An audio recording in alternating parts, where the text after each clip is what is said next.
لله نحمده ونستعينه ونستغفره ونعوذ بالله من شرور أنفسنا ومن سيئات أعمالنا من يهده الله فلا مضل له ومن يضلل فلا هادي له أشهد أن لا إله إلا الله وحده لا شريك له وأشهد أن محمدا عبده ورسوله يا أيها الذين آمنوا اتقوا الله حق تقاته ولا تموتن إلا وأنتم مسلمون يا أيها الناس اتقوا ربكم الذي خلقكم من نفس واحدة وخلق منها زوجها وبث منهما رجالا كثيرا ونساء واتقوا الله الذي تساءلون به والأرحام إن الله كان عليكم رقيبا يا أيها الذين آمنوا اتقوا الله وقولوا قولا سديدا يصلح لكم أعمالكم ويغفر لكم ذنوبكم ومن يطع الله ورسوله فقد فاز فوزا عظيما أما بعد فإن أصدق الحديث كتاب الله وخير الهدى هدى محمد صلى الله عليه وسلم وشر الأمور محدثاتها فإن كل محدثة بدعة وكل بدعة ضلالة وكل ضلالة في النار. Ma'asyiral muslimin rahimani wa rahimakumullah. Marilah kita senantiasa bersyukur atas nikmat yang telah Allah berikan kepada kita sekalian. Salawat dan salam semoga tercurah kepada junjungan dan suri tauladan kita Nabi besar Muhammad sallallahu alaihi wasallam. Penting sekali kita muhasabah diri atau mengoreksi diri.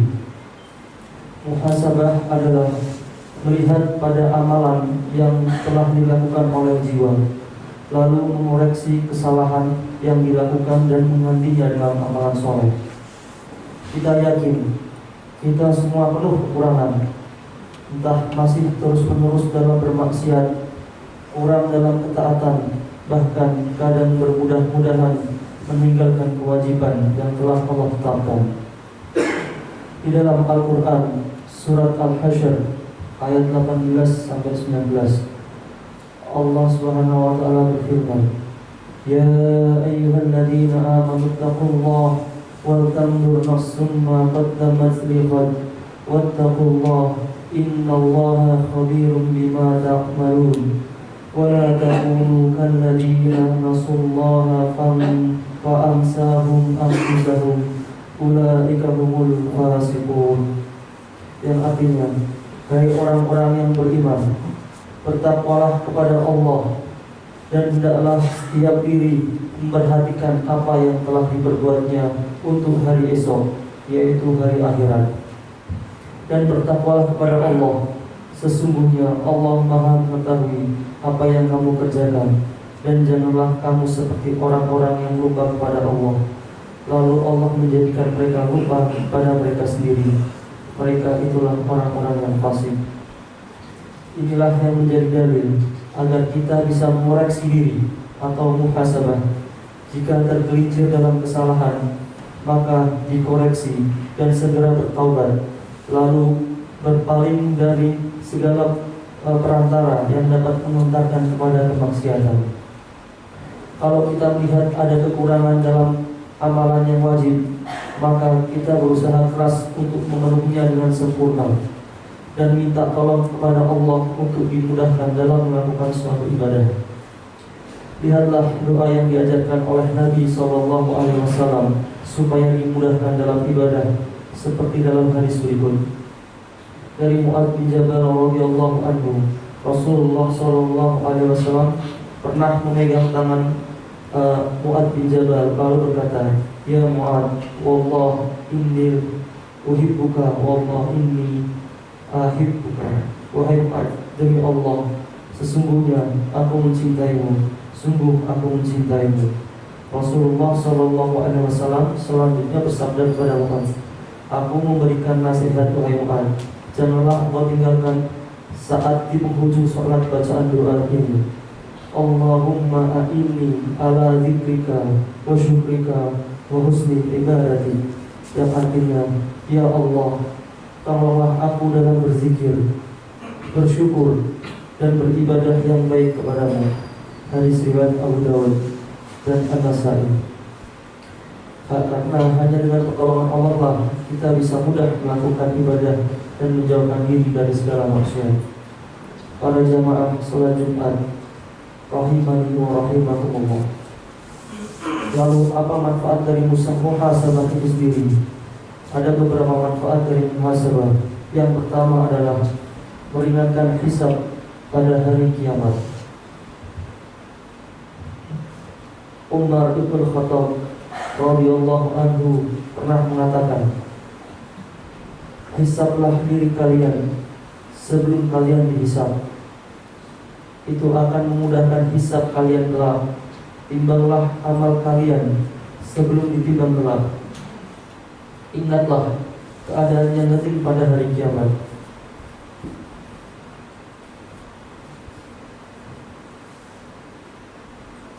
Dalam ayat Al-Quran surat Al-Haqqah ayat 18, Allah Ta'ala berfirman, Yawma idin tu'rabuna la takhfa minkum khafidah.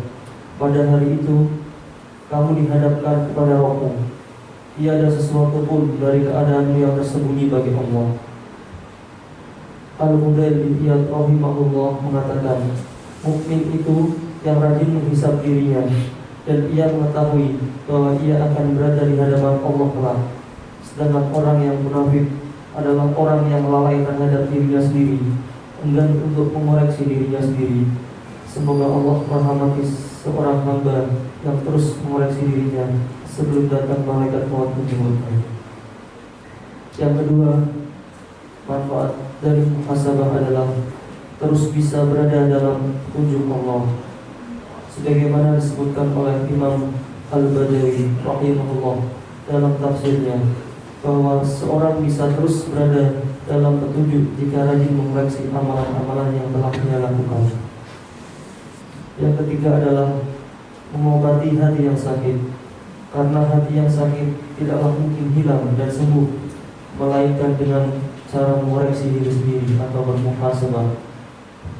Yang keempat, selalu menganggap diri penuh kekurangan, tidak tertipu dengan amalan-amalan yang telah dia lakukan, sehingga merasa bahwa dirinya selalu kurang dalam beramal. Kelima, membuat diri tidak takabur atau sombong. Cobalah lihat apa yang dicontohkan oleh Muhammad bin Wasi rahimahullah ketika ia berkata, andaikan dosa itu memiliki bau, tentu tidak ada dari seorang pun yang ingin duduk dekat-dekat denganmu. Yang keenam, seorang akan memanfaatkan waktu dengan baik. Dalam Ibnu Asakir pernah menceritakan tentang Al-Faqih Salim bin Ayyub Ar-Razi rahimahullah, bahwa ia terbiasa mengoreksi dirinya dalam setiap nafasnya. Ia tidak pernah membiarkan waktu tanpa faedah. Kalau kita menemuinya pasti waktu Salim Ar-Razi diisi dengan menyalin, belajar ataupun membaca. Maka siapapun hendaklah memuhasabah diri, baik orang yang bodoh maupun orang yang berilmu, karena manfaatnya besar seperti yang telah disebutkan di atas. Sebelum beramal, hendaklah kita bermuhasabah. Begitu pula setelah kita beramal, kita bermuhasabah pula. Jangan sampai amal kita menjadi seperti surat Al-Ghasyiyah ayat 3-4. Amilatun nasibah tasla naran hamiyah. Bekerja keras lagi kepayahan, malah memasukkan api yang sangat panas. Kata Ibnu Katsir rahimahullah, seorang menyangka telah beramal banyak dan merasakan kepayahan, malah pada hari kiamat ia masuk neraka yang amat panas. Kemudian bagaimana cara kita bermuhasabah? Yang pertama adalah mengoreksi diri dalam hal yang wajib, suatu amalan yang diwajibkan oleh Allah Subhanahu wa Ta'ala. Apakah kita mempunyai kekurangan atau tidak? karena melaksanakan kewajiban itu adalah suatu hal yang pokok dalam agama ini dibandingkan dengan meninggalkan yang haram. Kemudian kedua, mengoreksi diri dalam hal yang haram, apakah masih dilakukan atau tidak. Contoh, jika memang pernah mengambil hak orang lain, maka dikembalikanlah. Karena kalau pernah menghibahi orang lain, maka meminta maaflah dan mendoakan orang tersebut dengan doa yang baik. Allah Ta'ala berfirman, wa aqimis sholat tarafan nahar wa zulafa minal lail innal hasanati yudhibnas sayyiati dzalika dzikrul lidzakirin. Dan dirikanlah sholat itu pada kedua tepi siang, pagi dan petang, dan pada bahagian permulaan daripada malam. Sesungguhnya perbuatan-perbuatan yang baik itu menghapuskan dosa dari perbuatan-perbuatan yang buruk. Itulah peringatan bagi orang-orang yang ingat. Yang ketiga adalah mengoreksi diri atas kelalaian yang telah dilakukan. Contoh, sibuk dengan permainan yang tidak ada faedahnya dan menonton yang sia-sia. Yang keempat, mengoreksi diri dengan apa yang dilakukan oleh anggota badan, apa yang dilakukan oleh kaki, apa yang dilakukan oleh tangan kita, telinga kita, dan lisan kita. Cara mengoreksinya adalah dengan menyibukkan anggota badan tadi dalam melakukan suatu ketaatan. Yang kelima, mengoreksi diri dalam niat, yaitu bagaimana niat kita dalam beramal. Apakah lillah atau li khairillah, niat ikhlas karena Allah ataukah tidak. Karena niat itu bisa berubah, terombang-ambing. Karenanya hati itu disebut qalbu, karena seringnya terombang-ambing. Jamaah salat Jumat semoga senantiasa diberikan oleh rahmat Allah. Marilah kita senantiasa mengoreksi diri, bermuhasabah, dan terus meminta tolong kepada Allah agar dimudahkan dalam ibadah. Umar bin Khattab radhiyallahu anhu pernah menghukumi dirinya dengan mengeluarkan sedekah berupa tanah seharga 200.000 dirham karena luput dari sholat asar secara berjamaah.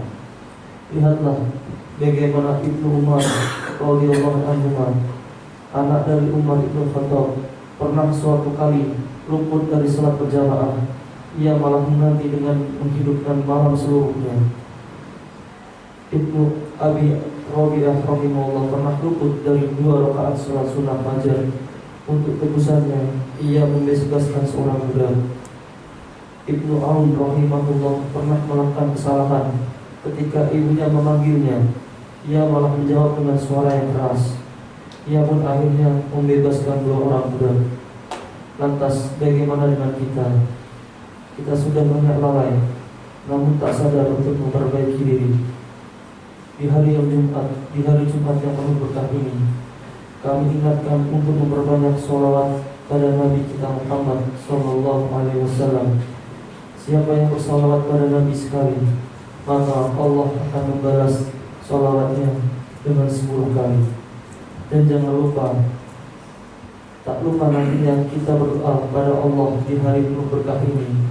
Semoga doa-doa kita diperkenankan oleh Allah Ta'ala.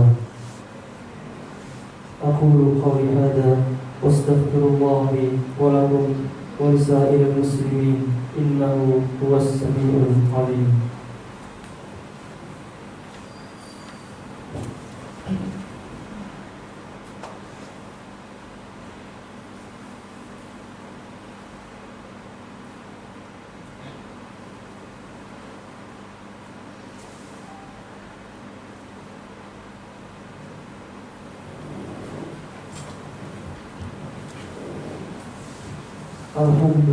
Alhamdu Rabbi wa ashkuruh wa ashhadu an la ilaha illallah wahdahu la syarika lah wa ashhadu anna nabiyyana Muhammadan abduhu wa rasuluh.